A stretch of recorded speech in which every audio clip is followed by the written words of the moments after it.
రోజు దత్త జయంతి అంటారు. ఆ శ్రీ దత్తాత్రేయ స్వామి ఎవరి స్వరూపము అంటే త్రిమూర్తుల యొక్క స్వరూపం. బ్రహ్మ విష్ణు మహేశ్వరుల స్వరూపం దత్తాత్రేయుడు. ఆయన గురుతత్వానికి ప్రథముడు అవటం వల్ల ఈయనకి ఆది గురువు అనే పేరు కూడా ఉంది. సప్త ఋషుల్లో ఒకడైన అత్రి మహర్షి అనసూయలకు పుత్రుడే ఈ దత్తుడు. ఆయన ఎందరో మహాపురాణ పురుషులకు దేవతలకు జ్ఞానబోధ సహాయం చేసిన ఉదాహరణలు అనేక పురాణాల్లో ప్రస్తావించబడ్డాయి. ఆయన జననం ఎలా జరిగిందో తెలుసుకుందాం. అత్రి మహర్షి అతి ఘోరమైన తపస్సు చేస్తుంటే త్రిమూర్తులు సాక్షాత్కరించి వరాన్ని కోరుకోమంటారు. అత్రి మహర్షి ఆ త్రిమూర్తులనే తనకు పుత్రుడుగా జన్మించి సమస్త ప్రజలకు సర్వ దుఃఖాలను పోగొట్టగల మహాయోగాన్ని అనుగ్రహించమని కోరుకుంటాడు. ఇది ఇలా ఉండగా అనసూయాదేవి సుమతి అనే పతివ్రత వలన సూర్యోదయం ఆగిపోతే ఆమెకు నచ్చజెప్పి సూర్యోదయాన్ని తిరిగి జరిగేలాగా చేస్తుంది. ఈ కార్యానికి సంతోషించి త్రిమూర్తులు వరాన్ని ప్రసాదించారు. మళ్ళీ తన భర్త కోరిన వరాన్ని ఆమె కోరుతుంది.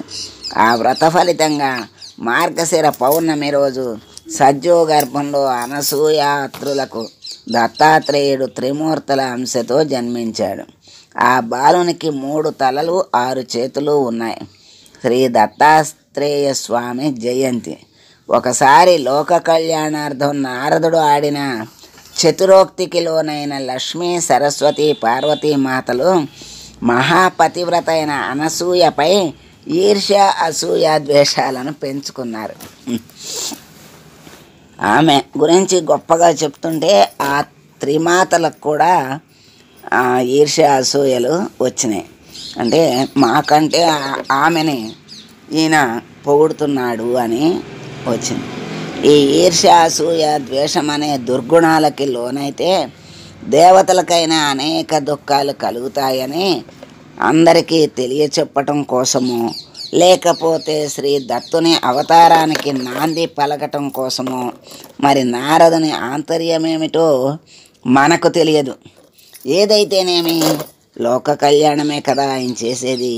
ఈ గుణాలు వారి మనస్సు నిండా దావానలంలాగా వ్యాపించి ముగ్గురమ్మల గుండెలు భగ్గుమంటున్నాయి. వారి వారి పత్నులను తక్షణం ఆ అనసూయ ఆశ్రమానికి వెళ్ళి ఆమె పాతివ్రత్యాన్ని భగ్నం చేయమని ప్రార్థించారు. త్రిమూర్తులు ఎంతో వారించారు. అది తప్పు, మీరేం తెలుసుకోలేకపోతున్నారు ఆమె యొక్క పాతివ్రత్యాన్ని అని, అది సమంజసం కాదు అని చెప్పినా వినలేదు. పెడచెవిన పెట్టారు. ససేమిరా వినకుండా మీరు వెళ్ళాల్సిందే అన్నారు. దానికి తోడు ఆ ముగ్గురమ్మలకు ఇంద్రాది దేవతల భార్యలు కూడా వంత పాడారు. ఇక చేసేది లేక సన్యాస వేషాలు ధరించి అత్రి అనసూయ ఆశ్రమ ప్రాంతంలో భూమి మీద పాదం మోపారు త్రిమూర్తులు. వారి పాదస్పర్శకు భూదేవి పులకించిపోయింది.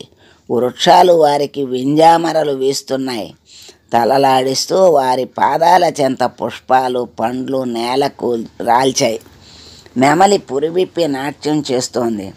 లేడి పిల్లలు చెంగున గంతులు వేస్తూ వారి వద్దకు వస్తున్నాయి.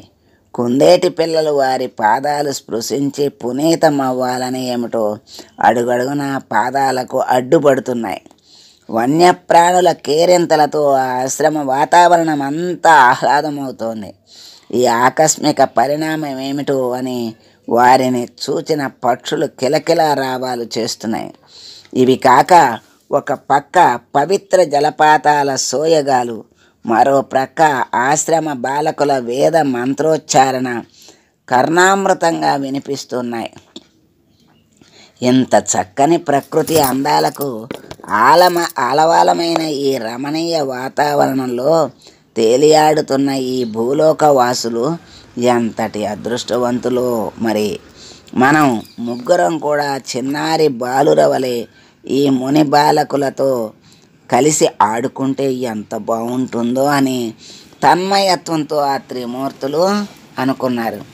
అలా మైమరిపిస్తున్న ఆశ్రమ వాతావరణం నుంచి ఒక్కసారి తెప్పరిల్లి, ఇంతకీ మనం మాటను మరిచి మన భార్యలకు ఇచ్చిన మాటను విస్మరించామని తలచి ఆశ్రమం ముంగిట వైపుకి ప్రయాణం అయ్యారు.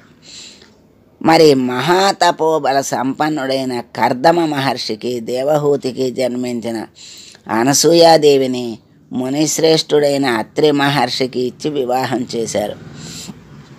అప్పటి నుండి ఆమె గృహస్థురాలిగా గృహస్థ ధర్మాన్ని చక్కగా నిర్వహిస్తూ అత్రి మహర్షికి సేవలు చేస్తూ ఉంది. అతిథి అభ్యాగతులను ఆదరిస్తూ తన పతి సేవ తత్పరతచే పొందిన పాతివ్రత్య మహిమలతో ముల్లోకాలను అబ్బురపరుస్తూ పంచభూతాలు అష్టదిక్పాలకులు సహితం అణుకువగా ఉండేలాగా చేస్తున్న పతివతామ తల్లిని దివ్య తపో తేజోమూర్తి అయిన అత్రి మహర్షిని చూడగానే త్రిమూర్తులు ముగ్ధులయ్యారు. ఆ సాధు పొంగవుల ముగ్గురను చూచిన ఆ పుణ్య దంపతులు సాదరంగా ఆశ్రమంలోకి ఆహ్వానించారు. ఉచిత ఆసనాలు ఇచ్చి స్వాగత సత్కారాలు చేశారు. తర్వాత మీరు ముగ్గురు బ్రహ్మ విష్ణు మహేశ్వరుల వలె వచ్చినట్లుగా వచ్చి మా ఆశ్రమాన్ని పావనం చేశారు. భోజనాలు సిద్ధం చేశాను రండి అంటూ అనసూయమ్మ ఆహ్వానం పలికింది. అత్రి మహర్షితో కలిసి ముగ్గురు సాధువులు ఆసీనులయ్యారు. ఇక వడ్డన ప్రారంభించటానికి సమాయత్తమవుతున్న అనసూయతో చెవుల వెంట వినరాని అసభ్యకరమైన నియమాన్ని వారు ప్రకటించి వడ్డించమని కోరతారు. వారి పలుకులు ఆ పతివ్రతామ తల్లికి శిరస్సున పిడుగుపడి